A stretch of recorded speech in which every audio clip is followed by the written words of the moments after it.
Hello, my name is Dr. Ann Lee. I'm here to speak in opposition to SB 649. I attended medical school at the University of Texas Health Science Center in San Antonio and completed residency at Loma Linda University Medical Center in Southern California. Would you mind speaking up just a little bit so that everyone can hear? Sure. Thank you. Where I did my research and published papers in traumatic brain injury.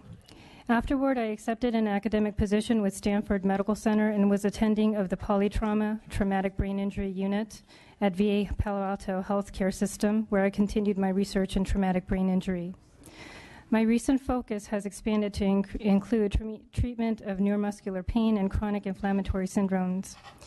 As a medical doctor, I have read peer-reviewed papers and other studies from within the over 20,000 well-established scientific studies on the bioeffects of radiofrequency microwave radiation, and do testify that microwave radiation, such as that from the wireless facilities to be deployed by SB 649, have been shown to cause neurological damage, cardiac dysfunction, reproductive harm, immune compromise, and cancer.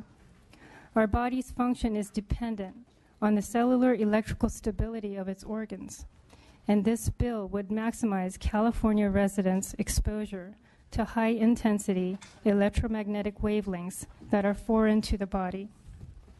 Therapeutic radiation, such as pulse-modulated electromagnetic frequencies used for medical purposes, are dose and time limited for a reason, because prolonged exposure will cause more harm than good.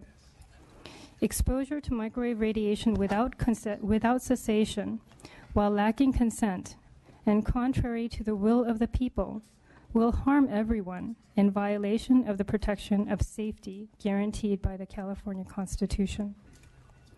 To vote for this bill would be making a grave mistake. Thank you for your testimony.